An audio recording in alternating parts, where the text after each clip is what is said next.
what you're currently doing, okay? So the number one tip was get on a scale, okay? Now, listen to me very carefully here. That does not mean get on a scale every day, okay? If you are trying to lose weight, you do not want to weigh yourself every day because your weight is going to fluctuate throughout the week and different times of the days, depending on, how much you've had to eat, whether you've had a bowel movement or not, whether you've been able to go to the bathroom and all that. So you want to make sure that you pick one day a week, guys, one day a week to weigh yourself. Now, I know, and welcome, I know there's more people coming in, and I appreciate it.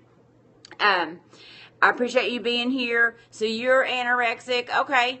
All right, so if you're anorexic, you definitely, you might be weighing yourself every day, right? If you're weighing yourself every day, then, if you are anorexic, I do recommend that you get professional help, okay? And then you can also make sure you're starting to work out, okay? So you're 5'11" and 112 pounds. Yeah, that's very thin, okay? So you definitely want to make sure that you start eating more. You're going to feel better if you start eating more, okay? Now, and definitely make sure you're seeking some kind of help and someone who specializes in the eating disorders, okay? All right, so you want to make sure that you are and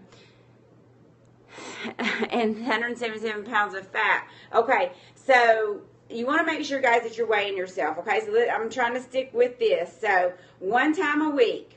I recommend you do it like every Monday morning, okay, or something like that. Pick a day of the week that's going to work best for you. Weigh yourself first thing in the morning, okay? And then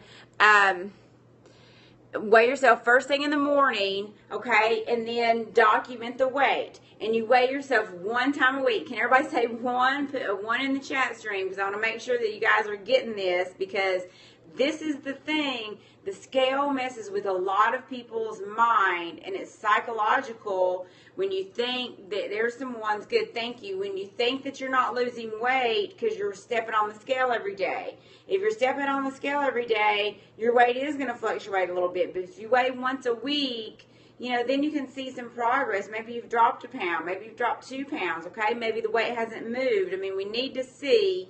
But to get an accurate number and to keep you on track and keep you motivated, inspired, and not getting discouraged, you only need to weigh once a week. Once you do that, you need to put your scale away, put it out in the garage, put it somewhere where you're not tempted to get on the scale every day, okay? All right, so number 2, who's ready for number 2? Welcome, welcome. We're talking about 3 things that you need to do. The first thing is weigh yourself once a week. If you have a scale that will access your body fat percentage, then use that. But I'm just giving you simple tips that you can do at home, okay, that are feasible for everyone. Now, the second thing you need to do is you need to take some measurements, okay? So we need to take some measurements, and I'm going to show you right now very quickly how you can take some measurements, okay, of your body, all right? So you want to make sure that you get some different sites on your body so that you can track the progress of losing inches, gaining inches, whatever you're trying to do, okay? So then there's a lot of sites, guys. I mean, there's a lot of sites on the body that you can measure, but I like to narrow it down to about 4. Okay, if you are training online with me, my app, my mobile app, hello, welcome. My mobile app shows you like 10 different sites that you can measure, okay? And you can do that if you want. I encourage you to measure as many sites as you can.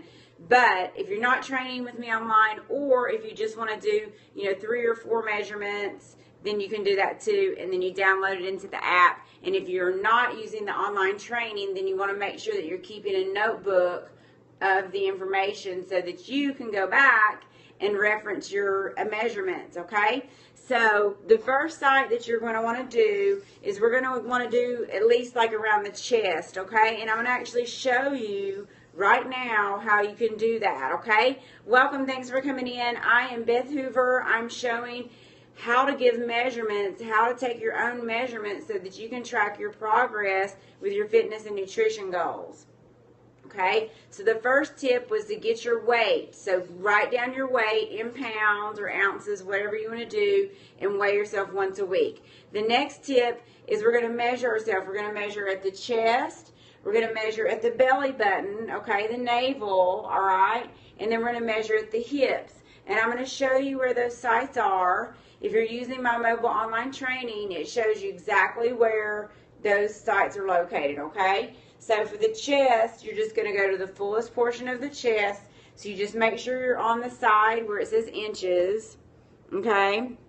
And then you're going to bring the tape right to the fullest portion of your chest, and you're just going to take the measurement, okay? So you might want to stand in front of a mirror so that you can line up and make sure that you've got the right location, okay? You can have someone do this for you if you want, all right? But again, this is for everybody so that you can do it at home, so you don't have to have somebody there. Now, the other thing is that you want to make sure that the tape is straight all the way around, okay? So a common error is that it might be hanging down here a little bit, you know, or whatever. So you want to make sure it's straight all the way around, okay? So the fullest portion of the chest, and then make sure that you are starting on the 1 inch mark, okay? So we want to start on the start on the tab.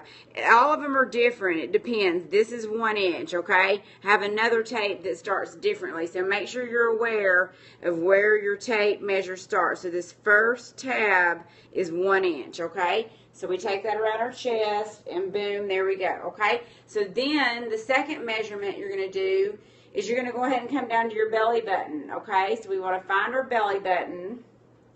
And then we're going to place the tape right on the belly button, and then we're going to go straight around, okay? So we're going to go straight around.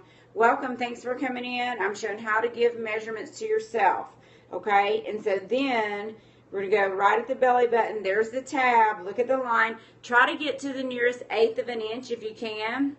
So, and if you can't, then get to the nearest half. Yeah, the nearest 1/8 is the most important, okay? Just depends on what your measuring tape is like. And again, you need to make sure that it's straight all the way around. So look in the mirror, okay, and make sure that it's straight all the way around. So that's right at the navel, and then you're going to write down navel, okay, belly button, and you're going to record that number in inches, okay? You can do centimeters if you'd like. If you're using my app, I have it programmed for inches, okay? Good, yes. Okay, now, another site that a lot of people want to take, this one is not on my training app, but is the waist, okay? Now, let me ask you, are the waist and the navel always going to be the same place on somebody? Yes or no? What is the app? Okay, it's on my, my online personal training. And I have an app that if you sign up with the online training that you get for free. It's bit.ly/trainmeon.